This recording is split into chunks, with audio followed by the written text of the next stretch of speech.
Hello everyone. BPSC 101 में हम लोग पढ़ना स्टार्ट किए थे unit 2 what is politics, study of state and power. Already channel पे 2 पार्ट में अपलोड कर चुकी हूँ इस चैप्टर से रिलेटेड। पहले पार्ट में मैं आपको ऑब्जेक्टिव से लेकर व्हाट इज़ पॉलिटिक्स तक सारे ही चीज़ कवर करा दी थी। दूसरे पार्ट में मैं आपको what is state and politics as a vocation, ये 2 टॉपिक कवर करा दी थी। आज हम लोग पढ़ेंगे the legitimate use of power और इसमें कुछ सब टॉपिक्स दिए गए हैं, वो सारे ही आज हम कवर कर लेंगे और फिर ये चैप्टर यूनिट 2 हमारा कंप्लीट हो जाएगा। तो बिना टाइम वेस्ट किए हम स्टार्ट करते हैं आज के टॉपिक को। तो ये रहा हमारा topic, the legitimate use of power. तो यहाँ पे एक टर्म आता है लेजिटिमेट। लेजिटिमेट का मतलब होता है एक्सेप्टेबल, यानी कि कल हम देख रहे थे कि स्टेट जो है उसके पास राइट है कि वो लेजिटिमेट यूज़ कर सकते हैं पावर का। तो लेजिटिमेट का मतलब ही हुआ कि एक्सेप्टेबल फॉर्म, यानी कि हम खुद ही आपको अलाउ कर रहे हैं कि आप पावर का इस्तेमाल करोगे। ठीक है, फिर यहाँ पे पॉइंट से बताया जा रहा है कि स्टेट जो है वो फोर्स पे डिपेंड तो करते हैं, लेकिन वो सिर्फ फोर्स पर ही डिपेंड नहीं करते। ऐसा क्यों कहा जा रहा है, आगे समझते हैं। कि यहाँ पे टर्म आता है notion of legitimate use of power, यानी कि कहने का सेंस है कि फोर्स का इस्तेमाल तो कर रहे हैं लेकिन यहाँ पे लेजिटिमेट यूज़ कर रहे हैं। तो जनरल टर्म में पावर जो होता है वो अलग अलग तरीके से एक्सरसाइज किया जाता है। सिमिलरली स्टेट का भी पावर अलग अलग तरीके से इस्तेमाल किया जाएगा। तो एक पावर का टर्म आता है कोअर्सन। कोअर्सन का मतलब होता है निगेटिव सेंस में पावर का इस्तेमाल करना, यानी डेमोक्रेटिक तरीके से पावर का इस्तेमाल नहीं किया जा रहा, वही हुआ कोअर्सन। तो ये एक फॉर्म है पावर का और सबसे आसान तरीका भी है समझने के लिए, लेकिन ये सिर्फ इकलौता पावर का फॉर्म नहीं है। हर पावर रिलेशन को हम एक टर्म में नहीं समझ सकते कि उसका जो मॉडल है वो क्रूड मॉडल है, यानी कि निगेटिव सेंस है। जैसे कि यहाँ पे एग्जाम्पल से आपको बताया जा रहा है कि सपोज कोई लेक्चरर हैं, वो अपने फोर्स ऑफ आर्ग्यूमेंट से और अपने नॉलेज के फोर्स से स्टूडेंट को एक आइडिया फॉर्म करने में हेल्प कर रहे हैं। तो ऐसे पर्सन, यानी कि ऐसे लेक्चरर भी एक तरीके का पावर का इस्तेमाल करते हैं, लेकिन वो पावर का इस्तेमाल अपने स्टूडेंट के विल के अगेंस्ट में नहीं कर रहे हैं। यानी कि अगर कोई स्टूडेंट समझना नहीं चाहे तो ज़बरदस्ती उसको मार के समझा नहीं रहे। सपोज आप मेरी एग्जाम्पल ले लो कि मैं आपकी लेक्चरर हूँ, मैं आपको लेजिटिमेट यूज़ ऑफ पावर को समझा रही हूँ अपने आर्ग्यूमेंट से, अपने नॉलेज के बेस से। ठीक है, तो मेरी कोशिश क्या है कि मेरे स्टूडेंट जो है उनको आइडिया मिल जाए कि क्या है रियल में लेजिटिमेट यूज़ ऑफ पावर। तो अगर सपोज कोई स्टूडेंट समझ जाते हैं मेरे कॉन्सेप्ट को, तो यहाँ पे मैं भी एक तरीके का फोर्स का इस्तेमाल की, जिसके बेसिस पे मेरे स्टूडेंट जो है एक आइडिया को क्रिएट कर लिए। ठीक है, तो यहाँ से क्या है कि ये पॉजिटिव सेंस है पावर का, जो कि कोअर्सन से बिल्कुल ही अपोजिट है। फिर आगे बताया जा रहा है कि जितने भी पावर होल्डर है, यानी जितने भी लोग पावर को ऑक्यूपाई करते हैं और जिन सब्जेक्ट को वो रूल कर रहे होते हैं, वो चाहते हैं कि वो जो सब्जेक्ट है, यानी कि वो जो लोग हैं जिन पर वो पावर को इस्तेमाल कर रहे हैं, वो समझे कि उनका जो पावर है वो राइट और जस्ट तरीके का पावर है, यानी जस्टनेस एंड राइटनेस ऑफ पावर, यानी कि पॉजिटिव सेंस। तो ये जो जस्टिफिकेशन है उनका, ये इसलिए है ताकि लोग जो हैं वो अपना कंसेंट दे दे, और यही कंसेंट जो लोग देते हैं कि ठीक है आप पावर का इस्तेमाल करो, वही होता है लेजिटिमेशन। यानी लोग अगर किसी अथॉरिटी को पावर का इस्तेमाल करने की परमिशन देते हैं, तो ये प्रोसेस जो होता है वही होता है प्रोसेस लेजिटिमेशन का। तो ये एक तरीके का जस्टिफाइड और एक्सेप्टेड पावर हो जाता है। और जब हम किसी को ये परमिशन देते हैं, यानी लोग इस पावर को एक्सेप्ट कर रहे होते हैं, तो ऐसे लोगों को हम कह देंगे अथॉरिटी, यानी स्टेट को हम कह देते हैं कि ये एक अथॉरिटी है। ठीक है, तो अथॉरिटी इसलिए है क्योंकि हमने एक्सेप्ट किया है उनके पावर को। तो जब कभी भी इस तरीके का जस्टिफाइड और एक्सेप्टेड पावर का कॉन्सेप्ट आएगा तो हम कह देंगे कि वो अथॉरिटी है। अब ऐसा लग रहा होगा कि ये नया वर्ड अथॉरिटी क्यों दिया गया, इसलिए दिया जाता है ताकि हम इसको डिस्टिंग्विश कर दें, यानी कि हम इसको अलग कर दे ऐसे पावर से जिसको सिर्फ और सिर्फ एक्सेप्ट किया जाता है या ओबे किया जाता है only the fear of sanction, यानी डर से अगर किसी पावर को हम ओबे कर रहे हैं तो वो अलग पावर हो गया। लेकिन जब कोई जस्टिफाइड और एक्सेप्टेड पावर है तो वो एक लेजिटिमेशन के प्रोसेस से गुजर के आया है, that's why it is accepted power, जिसे हम अथॉरिटी के नाम से जानते हैं। तो ऐसे सिचुएशन में जब लोग इस तरीके के पावर को ओबे कर रहे होते हैं, यानी कि फॉलो कर रहे होते हैं सिर्फ ये सोच के कि ऐसा करना सही है, यानी लोग अथॉरिटी को फॉलो करते हैं बस यही सोच के कि हाँ हमने सही इंसान को पावर इस्तेमाल करने का राइट दिया है, ऐसा करना सही है। वो मानते हैं पावर होल्डर जो है उनके पास ऐसा रोल है जिसके वजह से लोग अपनी कंसेंट देते हैं।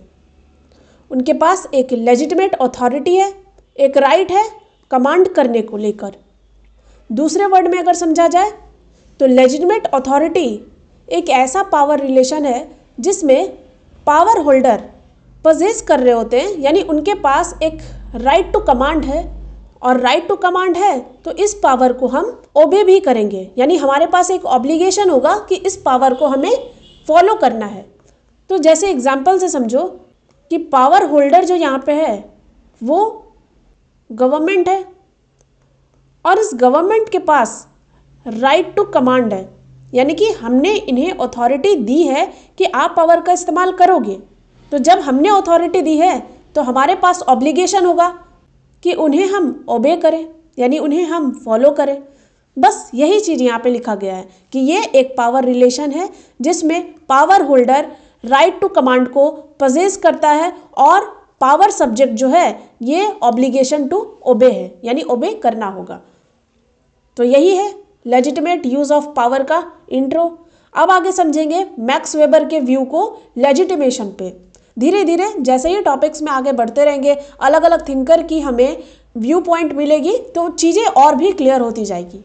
तो नाउ मैक्स वेबर के अकॉर्डिंग 3 टाइप के लेजिटिमेशन होते हैं, यानी कि 3 मेथड जिससे हम पावर को जस्टिफाई कर सकते हैं। तो पहला टाइप जो होता है वो ट्रेडिशनल डोमिनेशन होता है, यानी कि पावर को हम जस्टिफाई करेंगे क्योंकि पावर को जो होल्ड कर रहे होते हैं वो अपने ट्रेडिशन और हैबिट के बेसिस पे होल्ड कर रहे होते हैं। अथॉरिटी हमेशा से ही उनमें रहती है या फिर उनके फैमिली में रहती है।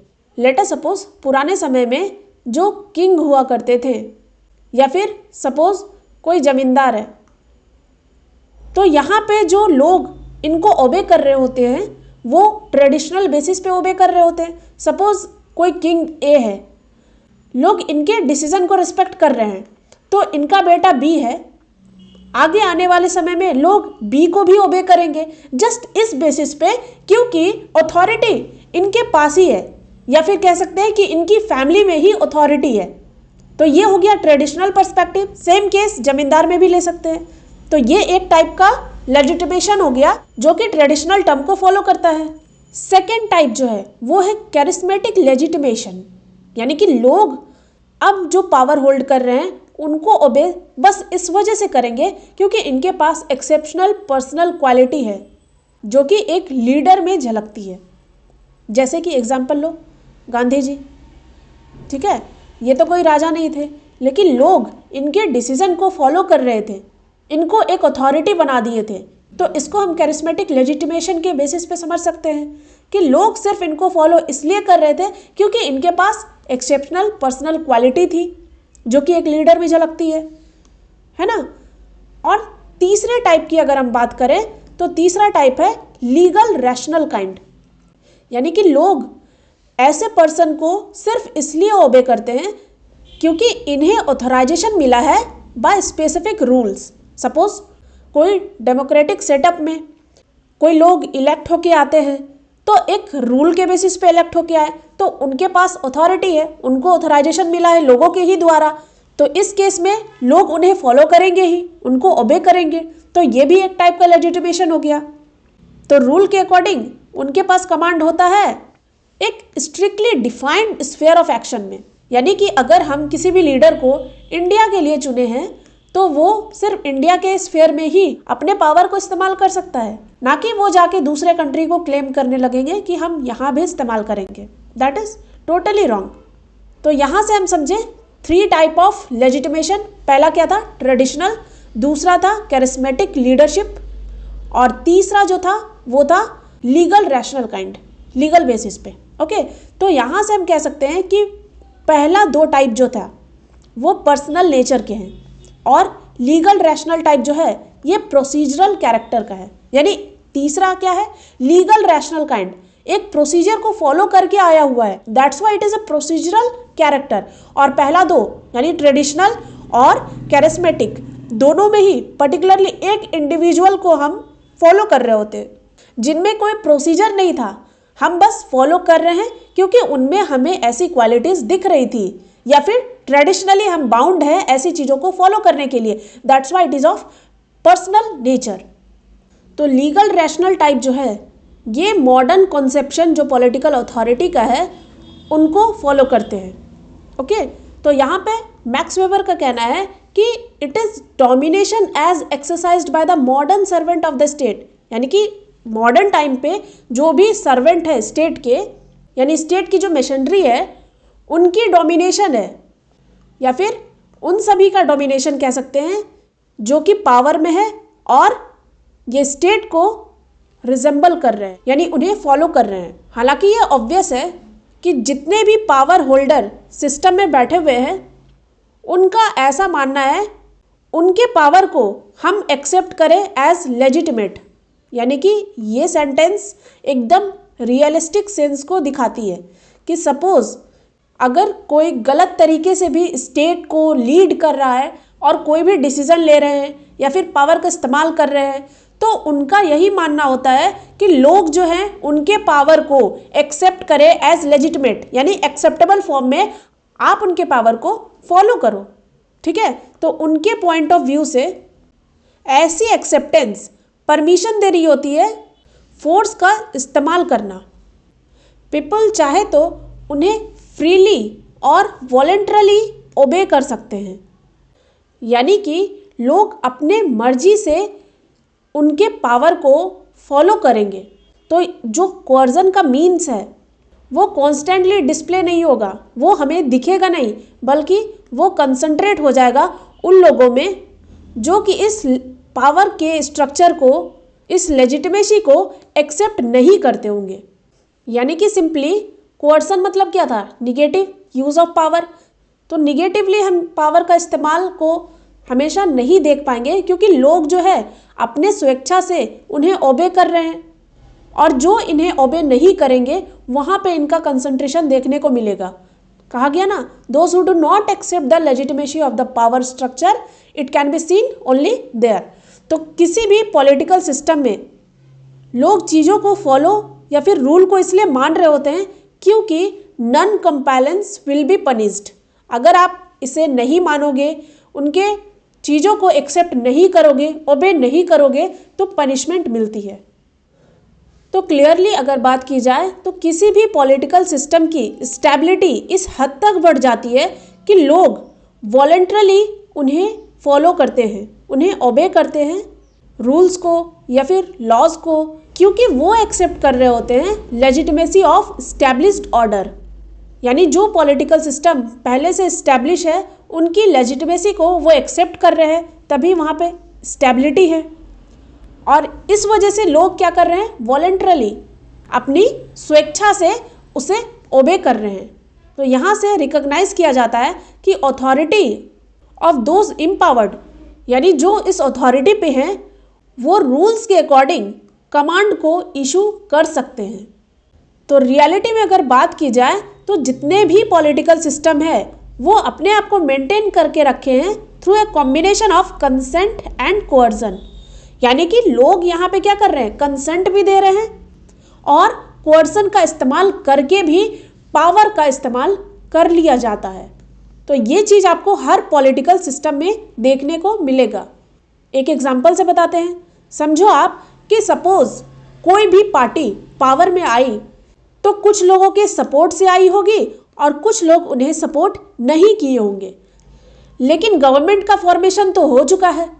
तो जो लोग भी गवर्नमेंट फॉर्म किए, अब सपोज जो इन्हें सपोर्ट नहीं किए थे वो इनके खिलाफ में कुछ बोल रहे हैं या फिर उनके जो अथॉरिटी है उनको एक्सेप्ट नहीं कर रहे हैं, तो यहाँ पे कोर्सन का इस्तेमाल होता है, यानी निगेटिव पावर, उन्हें दबा दिया जाता है, फोर्स का इस्तेमाल किया जाता है। तो यहाँ पे क्या दिखा कि कुछ लोगों ने कंसेंट दिया लेकिन कोर्सन का भी इस्तेमाल हुआ। तो ये एग्जाम्पल से हम समझ सकते हैं कि पॉलिटिकल सिस्टम जो है उसको मेंटेन किया गया through a combination of consent and कोर्सन, right.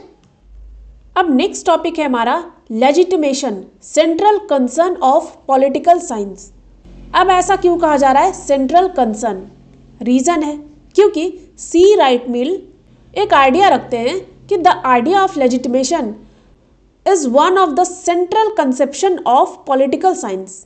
यानी कि सेंट्रल कंसेप्शन कह देने से ही समझ में आ रहा है कि ये कितना इंपॉर्टेंट है पॉलिटिकल साइंस के अंदर पढ़ना, क्योंकि पॉलिटिक्स का जो स्टडी है वो सेंट्रली कंसर्न्ड होता है ऐसे मेथड से जिससे पावर होल्डर जो है वो कोशिश कर रहे होते हैं कि अपने पावर को कैसे जस्टिफाई कराएं और इस टर्म में वो कैसे सक्सीड होते हैं।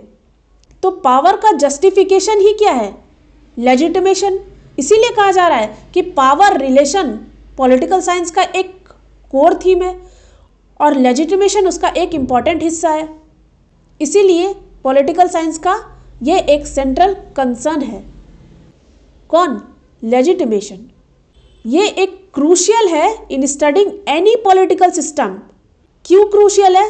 ताकि हम इससे इन्वेस्टिगेट कर सकें कि लोग किस हद तक इस एग्जिस्टिंग पावर स्ट्रक्चर जिसको लेजिटिमेट कहा गया है उन्हें एक्सेप्ट करते हैं और कितना ये स्ट्रक्चर जो है वो कंसेंट पर रिलाई करता है और कोर्सन को अपोज कर रहा होता है। यानी सिंपली क्या है कि जो भी पावर स्ट्रक्चर है क्या वो लेजिटिमेट है, लोग उन्हें एक्सेप्ट कर रहे हैं, क्या वो कंसेंट पे है और वो कैसे कोर्सन से अलग है, इनको हम समझते हैं पॉलिटिकल सिस्टम को पढ़ के। तो ये बहुत इम्पॉर्टेंट है ऐसा बताना कि एक्चुअल जस्टिफिकेशन ऑफ पावर जो कि हमें बताया जाता है, या फिर हम कह सकते हैं कि जो मेथड जिससे हम किसी भी पावर सिस्टम को लेजिटिमाइज्ड कर रहे होते हैं वो किस हद तक सही है। ये सभी चीज़ों को हम एक पॉलिटिकल सिस्टम को स्टडी करके समझते हैं। तो आगे एक थिंकर है मोस्का जो कि एक एलिटिस्ट थ्योरिस्ट हैं, वो पॉइंट आउट करते हैं ये एक पॉलिटिकल फॉर्मूला है किसी भी पॉलिटिकल सिस्टम का।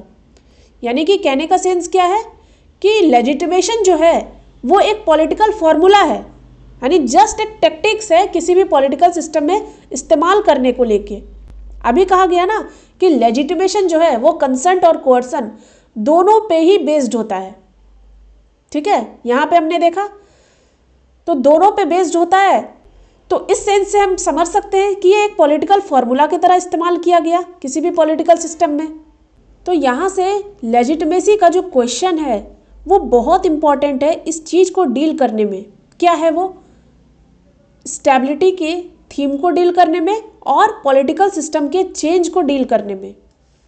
यानी लेजिटिमेसी के बेसिस पे हम कह सकते हैं कि कोई भी स्टेट जो है वो कितना स्टेबल होगा या फिर कोई भी पॉलिटिकल सिस्टम में जो चेंजेस है वो जस्ट एक लेजिटिमेसी की वजह से आ सकता है। तो कंसेंट जो है, जो लोग अपनी कंसेंट देते हैं वो उसे दे भी सकते हैं और विड्रॉ भी कर सकते हैं, इसीलिए एक हाईली इम्पॉर्टेंट कॉन्सेप्ट है। तो ये सही है कि कोई भी पॉलिटिकल सिस्टम किसी भी सिचुएशन को सरवाइव कर लेता है अगर लार्ज सेक्शन पॉपुलेशन का सीज कर दे, यानी कि वापस ले ले किसी भी सिस्टम से अपनी लेजिटिमेसी को। मतलब कि अगर बहुत सारे लोग कह दे कि हम इस सिस्टम को अपना कंसेंट नहीं दे रहे हैं, हम इस लेजिटिमेसी को वापस लेते हैं, तब भी बहुत सारे पॉलिटिकल सिस्टम है जो ऐसे सिचुएशन को भी सरवाइव कर लेते हैं। जैसे कि यहाँ पे एग्जाम्पल दिया गया है साउथ अफ्रीका का और साथ ही साथ पोलैंड का भी, जहाँ पे देखा गया कि एक जारूजेलेस्की रिजाइम है, आई एम सॉरी अगर प्रोनाउंसिएशन में कोई भी गलती है तो पर आप समझो कि ये जो भी लोग थे इनके पास बहुत कम लेजिटिमेसी थी। अब पॉइंट ये है कि ऐसे सिचुएशन में भी वो सरवाइव कर रहे थे। ये रिजाइम जो है वो मेनली किस पे रिलाई कर गई? फोर्स पे। फोर्स यानी कि कोर्सन। अब ये जो है वो अपने आप को एक बहुत ही प्रिकेरियस पोजीशन में देख रहे थे। प्रिकेरियस का मतलब होता है डेंजरस पोजीशन में, और साथ ही साथ वल्नरेबल थे और ओपन थे फोर्टुइटस इवेंट्स के लिए। फोर्टुइटस का मतलब होता है हैपनिंग बाय चांस। तो यानी कि ये फोर्स का इस्तेमाल कर रहे थे, इसीलिए एक डेंजरस सिचुएशन में फंस गए थे। ऐसे सिस्टम जो है वो कुछ टाइम के लिए तो सरवाइव कर जाती है, लेकिन अगर वो फोर्स पे रिलाई कर रहे हैं और कंसेंट को इग्नोर कर रहे हैं तो ऐसे कंडीशन में एक रिवॉल्यूशनरी चेंजेस आ सकते हैं। यानी कि अगर कोई भी लोग फोर्स का इस्तेमाल करके अपनी अथॉरिटी इस्टेब्लिश करने की कोशिश करेंगे, वो चाहेंगे कि लोग हमें लेजिटिमेसी दे, और बदले में आप क्या कर रहे हो? लोगों पे उल्टा फोर्स का इस्तेमाल कर रहे हो, तो यहां से रिवॉल्यूशन के चांसेस बनते हैं। तो इसीलिए यहां पे कहा जा रहा है कि ये कुछ समय तक तो सरवाइव कर सकते हैं, लेकिन यहां पे एक रिवॉल्यूशनरी चेंज भी प्रेजेंट हो गए उसमें। ठीक है, आगे हम देखेंगे प्रोसेस ऑफ डीलेजिटिमेशन।